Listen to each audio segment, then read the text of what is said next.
इंतखाबात के मौके पर टिकट के दावेदारों को टिकट से महरूम करने पर नाराज लीडरों का एहतजाज कोई नई बात नहीं है। टिकट से महरूम लीडर्स और उनके हामियों ने अपने गमो गुस्से का इजहार कुछ अनोखे अंदाज में किया है। आइए हम आपको दिखाते हैं दक्कनी अंदाज में हमारी ये रिपोर्ट।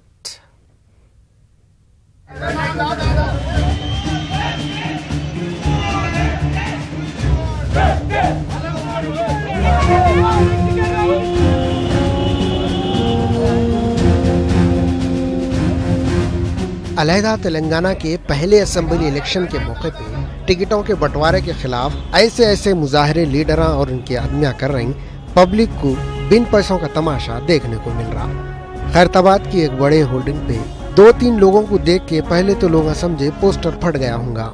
पोस्टर में से 2-3 लोगों के फोटो रह गए होंगे, मगर जब ये फोटो ऊपर से हरकतें करते हुए और नारे लगाते हुए देखे तो मालूम हुआ होल्डिंग पे गोवर्धन रेड्डी के चाहने वाले इनको टिकट नहीं दे के डी नागेंद्र को टीआरएस उम्मीदवार सेलेक्ट करे बोल के फिल्म शोले में वीरू जैसा के बसंती के वास्ते पानी की टाकी पे चढ़ गए थे, वही साइज होल्डिंग पे चढ़ गए। शोले में मौसी के राजी होने पर धर्मेंद्र नीचे उतर गए थे। ये लोग पुलिस वालों के बोलने पे नीचे उतर गए। एक अनार 100 बीमार बोले जैसा हर पार्टी में सीनियरिटी या सर्विस की बुनियाद पे लीडर मुंह खोले हुए हैं, मगर अनार दूसरे के मुंह में चले गया बोल के इनके मुंह फुले हुए हैं। जनगांव में अपनी पसंद के कांग्रेसी लीडर पी लक्ष्मैया को टिकट दियो बोल के इनके हामियां एक नए तरीके से एहतजाज करे। वो लोग शटा उतार के आधे नंगे होके सड़क पे बैठ गए।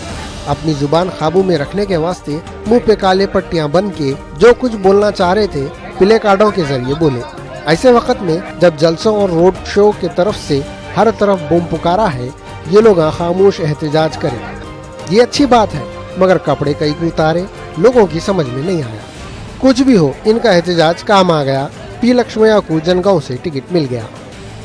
अपने मनपसंद लीडर के वास्ते एहतजाजी मुजाहरे करने में बीजेपी के कारकुना भी किसी से पीछे नहीं है। गजवेल के मुकामी लीडर को टिकट नहीं मिला बोल के बीजेपी के कारकुना, जिनमें औरतां भी थे, रोड पे आके लोकल वद्दुरा नॉन लोकल वद्दुरा बोले, यानी कि लोकल लीडर होना बाहर का लीडर नहीं होना बोल के नारे लगाए।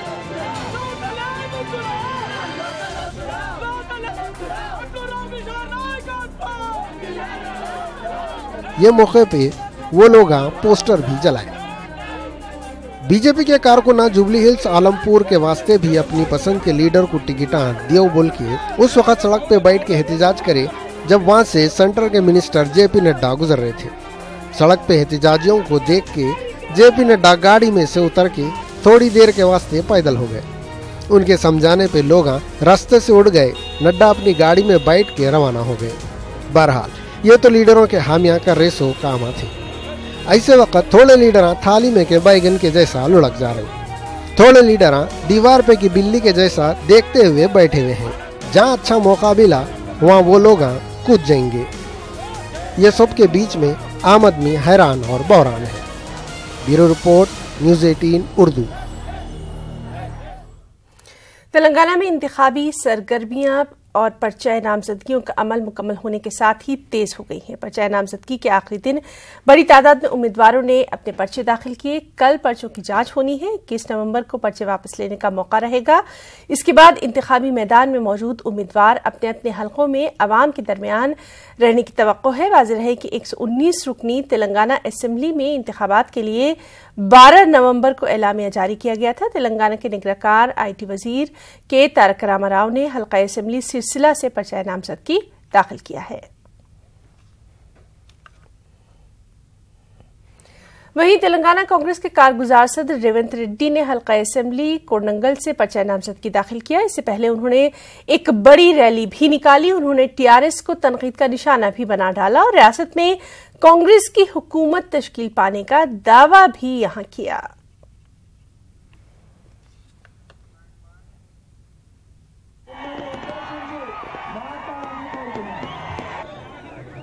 కార్యకర్తల ఎడంకాల రబ్బర్ చెప్పు కూడా నువ్వు కొనుక్కోలేవు. నువ్వు గెలుస్తావో, ధర్మం గెలుస్తుందో, నీతి గెలుస్తుందో, లేకపోతే అవినీతి మూటలు గెలుస్తాయో డిసెంబర్ 11 నాడు ఈ కొడంగల్లో జరిగే కురుక్షేత్ర ఫలితాలు వస్తాయి. ఆనాడు చూసుకుందాం నువ్వేందో నేనేందో నీ అవినీతి కథ ఏందో తేల్చే వరకు ఊరుకునేదే లేదు అని చెప్పి ఈ సందర్భంగా కేసీ।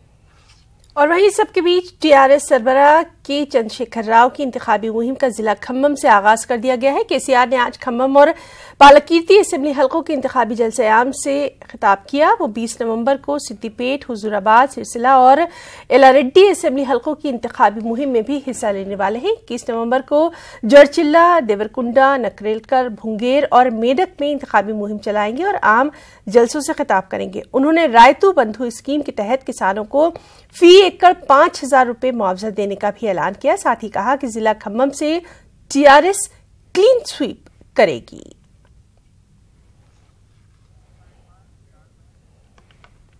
तेलंगाना असेंबली इंतखाबात की सरगर्मियां उरूज पर हैं। अगले 15 दिनों में कौमी लीडर तेलंगाना में इंतखाबी मुहिम के तहत दौरा भी करने वाले हैं।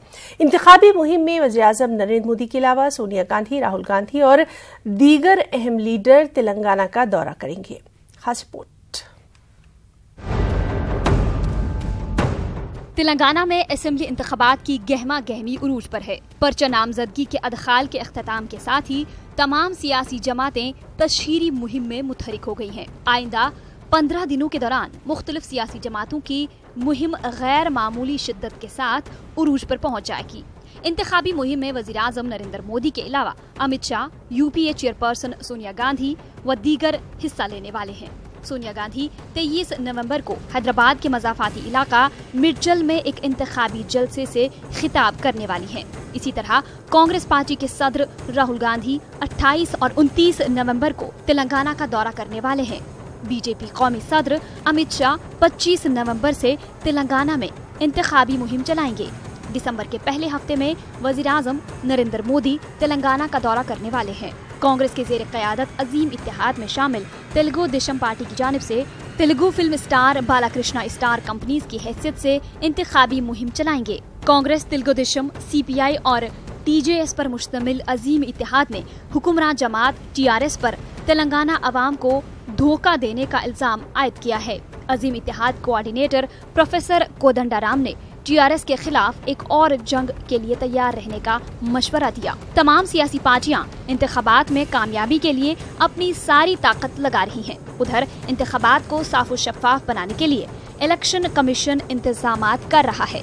अब देखने वाली बात यह है कि अवाम किस पार्टी को इख्तियार सौंपेंगे। इसका फैसला 7 दिसंबर को होगा और 11 दिसंबर को साफ हो जाएगा कि तेलंगाना में इख्तियार किस पार्टी को मिलेगा। Bureau report, news 18 Urdu. Telangana police academy में सब इंस्पेक्टर्स की पासिंग आउट परेड मुनक़िद की गई। तक़रीब में तेलंगाना के chief secretary Shailendra Kumar Joshi, Telangana police के सरबराह महेंद्र रेड्डी और दीगर ऑफिसर्स मौजूद रहे। एसके जोशी ने सलामी ली। महेंद्र रेड्डी ने पुलिस अमले पर जोर दिया कि वो अपनी बेहतरीन कारकर्दगी से अवाम का पुलिस पर एतमाद बढ़ाएं। उन्होंने कानून की अमलावरी में आम शहरियों को परेशानी से बचाने पर भी जोर दिया। Shri Sandeep Dor. He is son of Sri Srinivas and Srimati Satyamba and born in the year 1992 in Manchiral district. He did B.Tech. मुल्क की पहली खातून वज़ीर-ए-आज़म आंजहानी इंदिरा गांधी का यौम पैदाइश कांग्रेस के दफ्तर गांधी भवन में मुनक़्क़िद किया गया। इस मौके पर कांग्रेस लीडरों ने इंदिरा गांधी को खिराज अक़ीदत पेश किया, उनकी खिदमात को नाकाबिल फरामोश करार दिया। कांग्रेस लीडर वी हनुमंत राव ने बीसी तबके को नुमाया सीटें देने की भी यहां मांग की।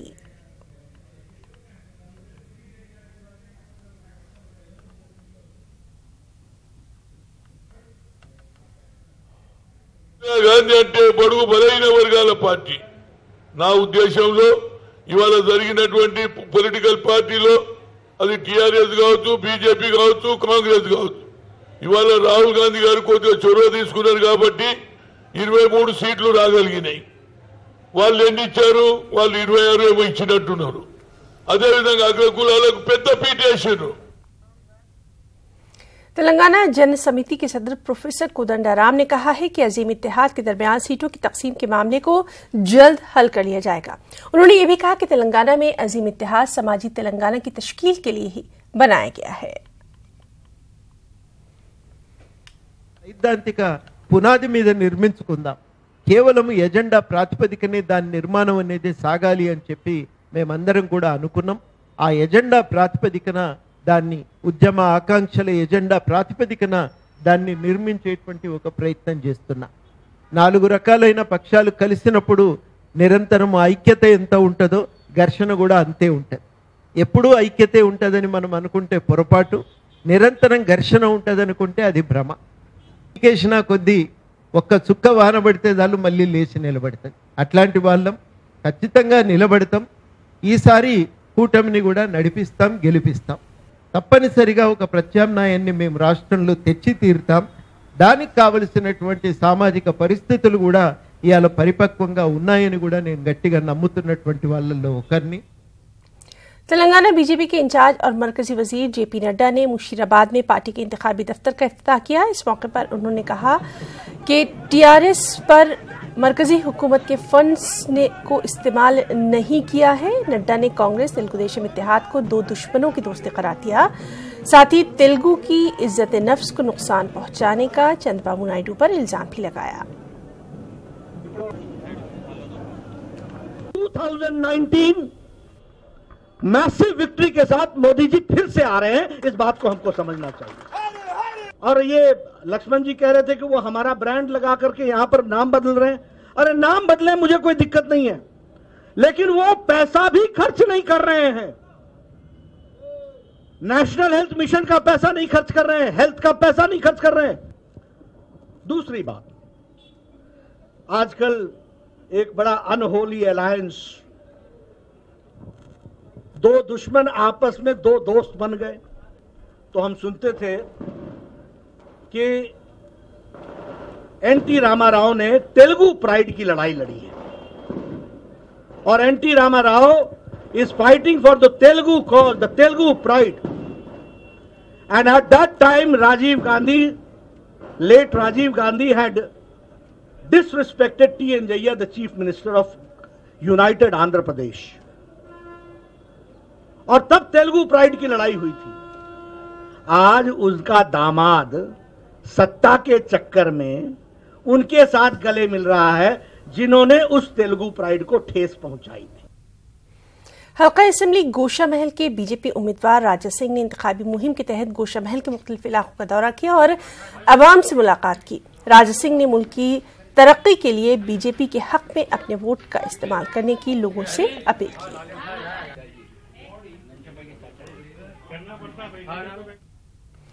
अलहदा तेलंगाना रियासत के क़याम में रुकावटें खड़ी करने वाले चंद्रबाबू नायडू आज फिर तेलंगाना में इक़्तिदार हासिल करने के लिए साजिशें कर रहे हैं और कारगुजार नायब वज़ीर-ए-आला मोहम्मद महमूद अली ने अपने दौरे जनगांव के मौके पर यह बात कही है। जनगांव में टीआरएस माइनॉरिटी लीडरों की जानिब से इंतखाबी इजलास मुनक़िद किया गया, जिसमें महमूद अली ने मेहमान खुसूसी की हैसियत से शिरकत की।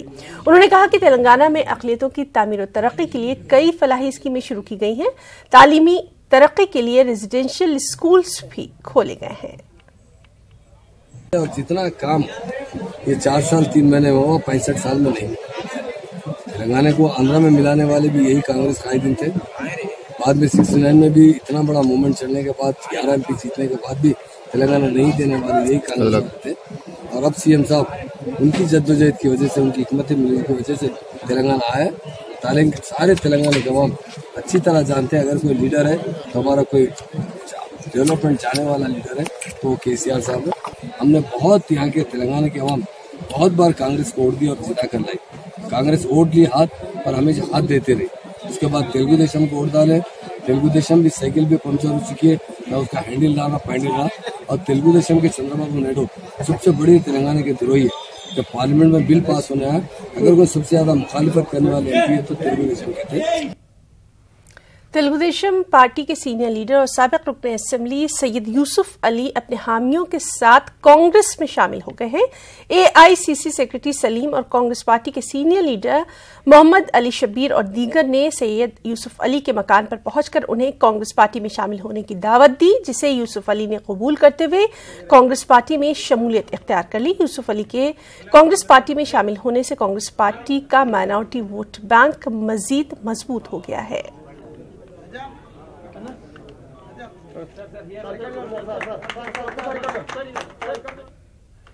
और कांग्रेस के लीडर मोहम्मद अली शब्बीर ने कहा कि टीआरएस हुकूमत में मुसलमानों के साथ साथ रियासत के हर तबके को धोखा दिया गया है। सुनहरे तेलंगाना का ख्वाब अभी तक अधूरा है। मुसलमानों को 12% रिजर्वेशन का वादा किया गया था। हमारे नुमाइंदे अनीसुर रहमान खान ने मोहम्मद अली शब्बीर से खास बातचीत की। अली शब्बीर कांग्रेस के सीनियर लीडर और अब कामारेड्डी हल्के असेंबली के लिए कांग्रेस के उम्मीदवार, सर क्या स्ट्रेटजी रहेगी, किस तरह आप मुकाबले के लिए जाएंगे आवाम में? आज आवाम समझ गए हैं कि बंगारू तेलंगाना, सोने का तेलंगाना केसीआर, केटीआर, कविता, हरीश राव उन्हीं के लोगों में मिला है, बाकी किसी को नहीं मिला। इसीलिए आवाम चाहते हैं कि गरीब को घर नहीं मिला, 3 एकड़ ज़मीन नहीं मिला, दलित को सीएम बना तो नहीं बनाए, नौजवानों को हर घर में एक नौकरी नहीं मिली, एक गांव को एक नौकरी नहीं मिली, और मुसलमानों को 12% का झूठा वादा किए, 4% में से 1% नहीं बढ़ाए, ट्राइबल को उन्होंने वादा किया वो पूरा नहीं कर पाए। तो इस तरीके से हर एक वर्ग को उन्होंने धोखा दिया। धरना चौक में कोई आवाज़ नहीं उठा सकते इस हुकूमत के खिलाफ, कोई धरना नहीं दे सकते, कोई अगर कॉल देंगे तो रात में ही पुलिस सबको पहले से एडवांस अरेस्ट करती है। इस तरीके से ये जमहूरियत के अगेंस्ट ये सरकार कर रही है। अब लोग बाहर आ गए हैं कि अब इसको सबक सिखाएंगे। जब केसीआर ने अनाउंस करे 6 तारीख को, सितंबर 6 को, उनके सर्वे उनको बहुत आगे बताए, लेकिन 2 महीने के सर्वे के बाद उनको 15% माइनस में बता रहे हैं। आज वो परेशान है। जैसा कि आपने कहा कि कांग्रेस ने तेलंगाना दिया, लेकिन जो तेलंगाना के पहले असेंबली इंतखाबात थे उसमें कांग्रेस को तवक्को से बहुत कम सीट्स मिले। कहा जाता है कि लीडर्स में जो है वो इस तरह लीडर्स मुत्तहिद नहीं हैं, लिहाजा जो लोगों ने उन पर एतमाद नहीं किया। तो इस बार आप क्या समझते हैं, किस तरह स्ट्रेटजी होगी, क्या लीडरशिप किस तरह की होगी, क्या उसी तरह जाएंगे आवाम के दरमियान या कुछ तब्दीली होगी आप लोगों के अंदाज में? नहीं, बहुत तब्दीली हुई है। जब 2014 में हम एक कॉन्फिडेंस में थे कि हम तेलंगाना दे दिए, बाकी का कोई चीज़ नहीं। अब ये हमारा इंतखाबी मंशूर बहुत बेहतरीन है। हमने 2 लाख रुपये खर्चा माफ़ करते बोले, लेकिन केसीआर ने कहा कि ये इम्पॉसिबल है। तो राहुल गांधी जी ने आके कहा कि इम्पॉसिबल नहीं है, पॉसिबल है। मैंने कर्नाटक के 8 दिन में करके बताया हूँ, यहाँ भी मैंने 8 दिन में करके बताऊँगा। तब लोगों को एक भरोसा लगा कि वाकई अब जब राहुल गांधी जी ठप्पा लगा दिए हैं तो कांग्रेस करके रहेगी। और उन्होंने कहा कि बेरोज़गार नौजवानों को मैं कोई भी सीएम बनेगा उसको आदेश दे रहा हूँ कि 1 लाख पहले साल नौकरियाँ देने का ये मेरा वादा है। इस NRIs है, मुस्लिम रिजर्वेशन है, इस पर राहुल गांधी ने कामारेड्डी की सभा में बहुत साफ अल्फाज में आवाम को तयख्खुन दिए। यहाँ बीड़ी वर्कर्स है, उनके कारखाने बंद हो रहे हैं इसलिए कि GST उन पर 28% लागू किया गया है। राहुल जी ने कहा कि 28% हम टैक्स निकाल देंगे, गब्बर टैक्स नहीं रहेगा। TJS भी आपके साथ है, कोदंडाराम रेड्डी साहब भी आपके साथ हैं। तो आप क्या समझते हैं कुल मिलाकर 119 में से आप लोगों का हदफ कितना है, कितने निशाना जीतने का आप लोगों ने टारगेट बनाया? आज के दिन हम 75 से 85 तक है। बोल नहीं सकते कि अगर जो लहर दिख रही है उससे 100 सीट भी आ सकते हैं। बहुत शुक्रिया सर। बात कर रहे थे मोहम्मद अली शब्बीर साहब, लीडर ऑफ अपोजिशन है तेलंगाना लेजिस्लेटिव काउंसिल के।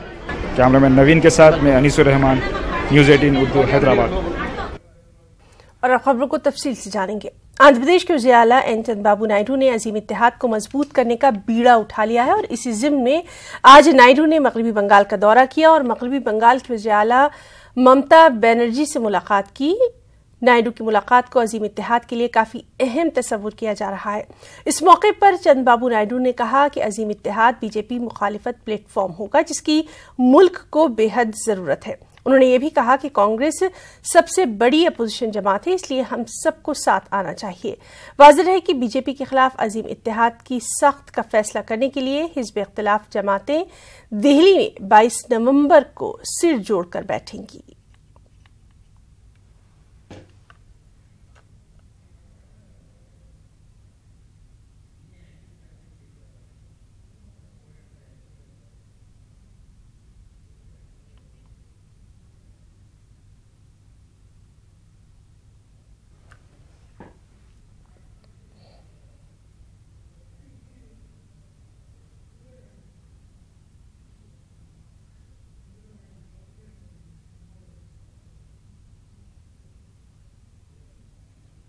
clear that undemocratic and unconstitutional approach of Narendra Modi-led BJP yet union government, the clear shape which required to fight against union government led Narendra Modi, Mahagathbandhan, a shape which can be formed in a discussion, and there is a possibility of discussing the approach which is against to the nation, which making by the union government led Narendra Modi and BJP, how to combat their undemocratic and unconstitutional approaches, how to fight, how to safeguard this nation. मरकजी वजीर मुमलिकती दाखिला हंसराज अहीर ने तूफान तितली से मुतासर इलाकों का जायजा लिया। इस मौके पर उन्होंने कहा कि मरकजी हुकूमत मुतासरीन के साथ है और रियासत की इमदाद की दरख्वास्त पर मरकजी हुकूमत ने जल्द ही मदद भी पहुंचाई है। तुरंत सेंट्रल गवर्नमेंट ने SDRF में जून माह में 229 करोड़ रुपया दिया था। उसके बाद फिर तुरंत जो दिसंबर में इंस्टॉलमेंट देना था, इस स्थिति को देखते हुए 229 करोड़ रुपया अक्टूबर में ही दे दिया और इस तरीके से सरकार, केंद्र सरकार ने 2.5 माह पहले स्टेट आंध्र प्रदेश का इंस्टॉलमेंट भेज दिया था। इसलिए आज हम इतना कह सकते हैं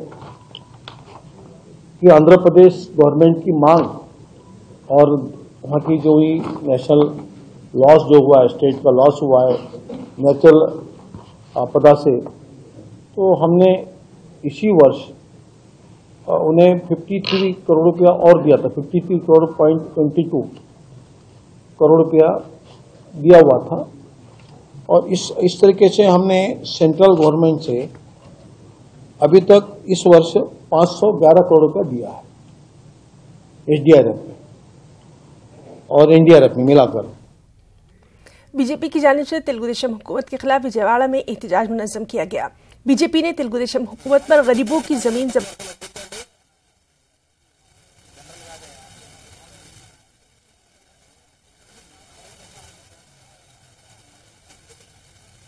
Today this agitation here has been organized by the Bharatiya Janata Party to highlight the issues of the land grabbing that has been undertaken in the state of Andhra Pradesh, the looting of the people of Andhra Pradesh, and the delay in the payment of compensation of the land that has been taken up in various parts of the state. So what is the capital meant for? The capital is meant for administering the state. This 54,000 acres of land that has been acquired is used for looting the state.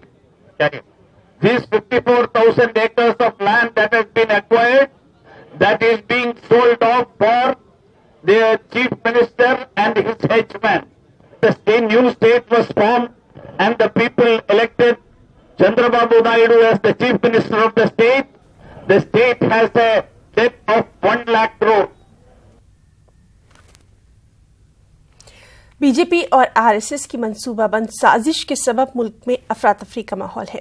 CPM पॉलिट bureau रुकन प्रकाश करात ने कहा कि BJP का 4.5 साल दौर इक़्तिदार मुल्क के लिए नुकसानदेह रहा, जमहूरियत की धज्जियां उड़ाई जा रही हैं, महंगाई में बेतहाशा इजाफा हुआ है, रुपए की कद्र में कमी आ रही है।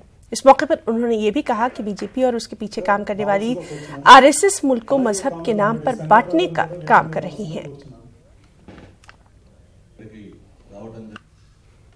विशाखापट्टनम में कांग्रेस दफ्तर में इंदिरा गांधी की 101वीं जयंती तकरीब मुनक़िद की गई। आज यहाँ इंदिरा गांधी के मुजस्मे पर फूल माला पेश की गई, उन्हें खिराज अक़ीदत पेश किया गया। इस मौके पर साबिक़ मरकज़ी वज़ीर पल्लम राजू के अलावा कांग्रेस पार्टी के दीगर लीडर भी मौजूद रहे। कांग्रेस लीडरों ने इंदिरा गांधी को खिराज अक़ीदत पेश किया। पल्लम राजू ने मीडिया से बातचीत करते हुए कहा कि बीजेपी दौरे हुकूमत में आम आदमी की मुश्किलात में इजाफा हुआ है।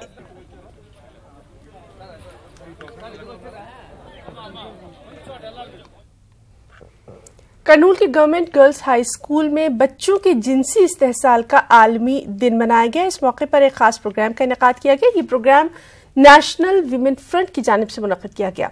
इस मौके पर NWF की रियासती सदर ताहिर अंसा ने बच्चों से अपील की कि उन्हें किसी भी परेशानी होने पर अपने वालिदैन को फौरी इत्तला देनी चाहिए।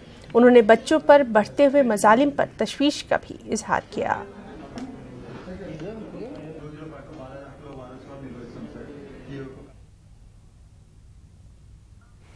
करनूल के पुराने शहर अदूनी में 21 नवंबर को मुख्तलिफ मुकामात पर ज़ियारत मुए मुबारक करवाई जाती है। 400 साल तारीखी बड़े आसार शरीफ ज़ियारत मुए मुबारक बड़ा आसार शरीफ काफ़ी अहमियत का हामिल है। 21 नवंबर दोपहर 2 बजे से इलाका बाबरपेट में सैयद महबूब बादशाह मुए मुबारक की ज़ियारत करवाएंगे। इस मौके पर एक बड़ा जुलूस बरामद किया जाता है। इसी तरह इलाका कोड़ियालपेट बदर गुलशन में शाम 5 बजे से रात 10 बजे तक ज़ियारत मुए मुबारक करवाई जाएगी।